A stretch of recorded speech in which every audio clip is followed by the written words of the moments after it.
Comment faire une pizza à l'arrache chez toi à la maison pendant le confinement? Bonjour, je suis Grégory Broadcorn, expert auprès des professionnels de la pizza, des métiers de bouche, de la boulangerie. Et je vais poursuivre avec toi cette série de vidéos autour de la pâte au levain sur farine biologique faite à la maison, à l'arrache comme on dit. Alors bien sûr, les professionnels ne travaillent pas comme ça. On a des balances, on a des thermomètres, parfois des pH mètres. Mais à la maison, on se permet de travailler un petit peu à l'ancienne, comme il y a 300 ans, comme je dis souvent, sans levure. Et voilà, alors juste avant de démarrer cette vidéo, j'aimerais répondre à une question qui m'a été posée sur comment choisir une bonne formation de pizza. Alors, juste te donner trois clés. Alors ça dépend évidemment du niveau que tu souhaites acquérir, mais j'ai quand même l'impression que plus tu auras acquis d'expertise, plus tu pourras définir ton niveau ensuite pour travailler. Hein, si tu n'as pas envie de te casser la tête et que tu as un super niveau, il sera toujours temps pour toi de baisser un petit peu en niveau et puis de t'adapter au travail que tu souhaites faire. Donc la première question que tu dois te poser, c'est est-ce que la formation que tu vises va te permettre un niveau d'expertise? Alors, le niveau d'expertise, il est essentiellement sur la fermentation.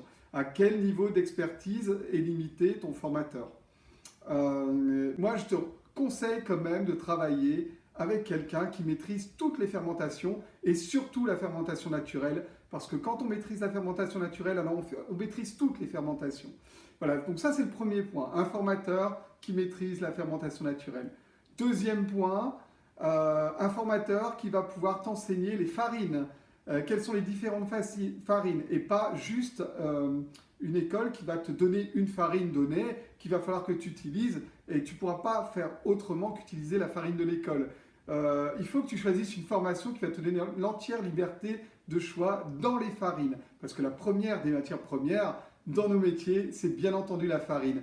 Et surtout, n'oublie jamais que la chose la plus importante dans les farines, c'est qu'elles soient biologiques ou à partir de blé dit naturel. C'est-à-dire, c'est comme si c'était biologique. Si c'est pas bio, si ton école, ta formation ne te permet pas de maîtriser les farines biologiques, alors pour moi, ça n'est pas une bonne école.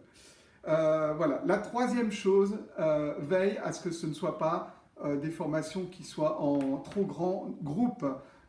C'est bien aussi que tu puisses avoir affaire à ton formateur en one-to-one ou avec des groupes de 2 ou 3 personnes maximum. Tu sais, la formation aujourd'hui en France, c'est un sujet très sensible. Il y a eu la réforme de la formation juste avant la crise du Covid.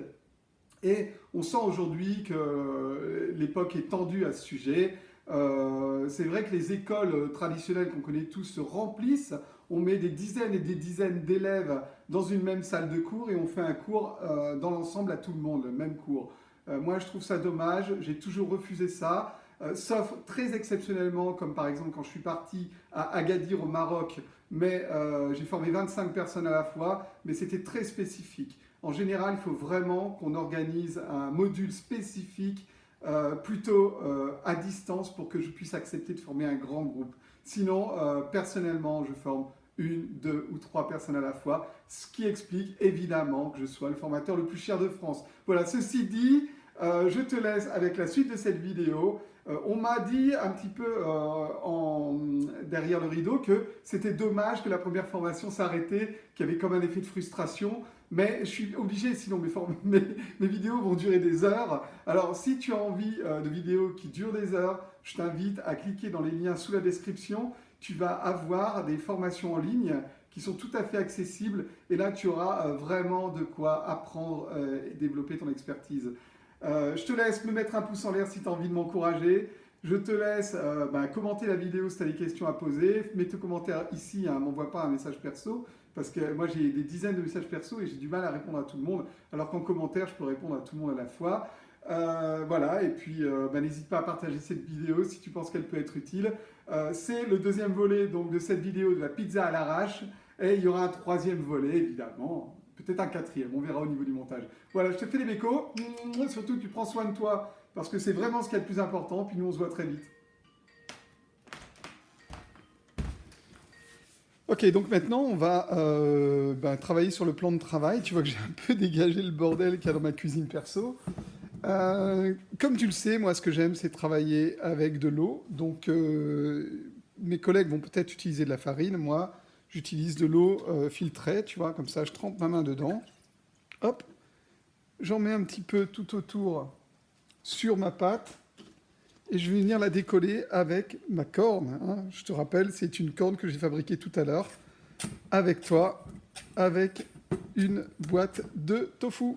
Donc je retourne ma pâte sur mon plan de travail, proprement comme ça. Tu vois qu'elle a déjà pris de la texture.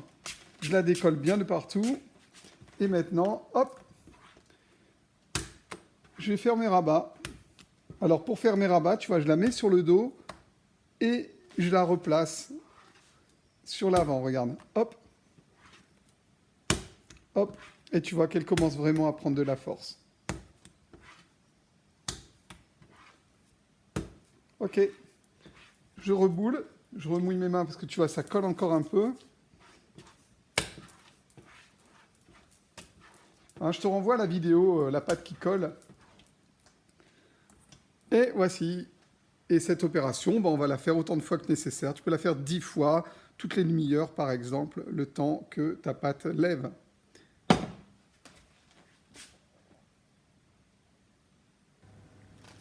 Ok, voilà, on a fait la pizza à la romana. On a fait le pain, qu'on va découper juste après. Et maintenant, on va s'occuper de faire la petite pizza vegan. Voilà, mon repas de ce soir. Ah ouais, parce que je tourne la vidéo ce soir, t'as vu, la planification, c'est quelque chose qui prend un peu de temps et on en est à quelques heures. Bref, je ne sais pas encore comment je vais faire le montage de ces vidéos, mais je pense que tu auras pu suivre étape par étape, vidéo après vidéo, la grande aventure de la pizza à l'arrache, comme on dit. Allez, j'y vais. Donc, comment je vais m'y prendre? Tu vois, à la maison, le lèche-frites, le petit plat, de la farine. La farine va me servir à consolider les réseaux de gluten. Mon superbe coup de pâte, la corne maison, toujours la même, pour m'aider, tu vois, à détacher proprement le pâton, hop, duquel je vais bien fariner parce que, vois-tu, la fermentation est bien avancée et j'ai besoin d'avoir un maximum de force au niveau du gluten de ma pâte. Alors, je vais prendre une semoule de blé extra fine. Tu peux prendre de la farine d'étalage à pizza si tu en as. Moi, tu vois, j'ai un petit peu de farine comme ça à la maison pour faire les pastas. Je m'en sers pour fariner mon plat et je vais en mettre un petit peu aussi sur ma pâte, tu vois. Ok, une fois que j'en suis là, je vais prendre délicatement mon pâton par le dessous, tu vois, hop, et je vais le placer sur mon lèche-frites. Alors, je vais le retourner. Je fais bien attention aux bordures. C'est vraiment un concept de pizza à la napolitaine, mais cette fois avec une pâte au levain. Donc, je vais faire des belles bordures de partout. Elle a quand même une belle taille, cette pizza. Tu vois, bien ronde comme ça. Ok, alors, je vais y placer de l'endive. Hein. Tu te souviens de ma recette de piadina à la napolitaine, j'ai mis des endives dedans, il m'en restait un chouïa, tu vois. Hop, je vais la placer au fond. Je vais mettre une de mes sauces préférées, c'est une sauce de soja salée, c'est une sauce tamari comme on appelle. Donc tu vois, je vais la placer, hop, enfilée comme ça, au-dessus de mes endives. Et ça va me servir un petit peu de sauce de base. Par-dessus, je vais mettre des aubergines, coupées en fines lamelles comme ça, tu vois.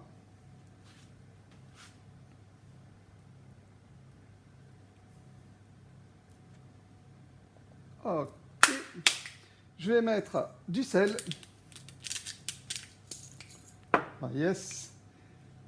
Quelques tofu fumés sur lequel j'ai mis du piment de Cayenne. Comme ça. Je vais mettre de la crème de soja, parce que la crème de soja, tu vois, elle va m'aider à remplacer le fromage sur la pizza. Donc ça, c'est des produits que tu trouves comme ça en magasin bio, hein. C'est facile à trouver, ça. Tu vois, ça remplace la crème fraîche. C'est vraiment délicieux. Petite crème liquide. Ok, quelques feuilles de basilic.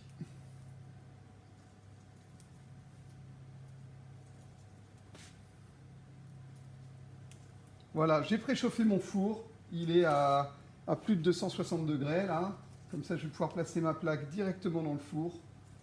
Et ça va cuire quasiment instantanément. Je remets un petit tour de moulin parce que j'en avais pas mis beaucoup sur mes aubergines. Tu vois, là, comme ça. Et évidemment, ça ne serait pas latin si on ne met pas d'huile d'olive. On va mettre un filet d'huile d'olive. Et ça part au four. Voilà, je te montre ça à la sortie.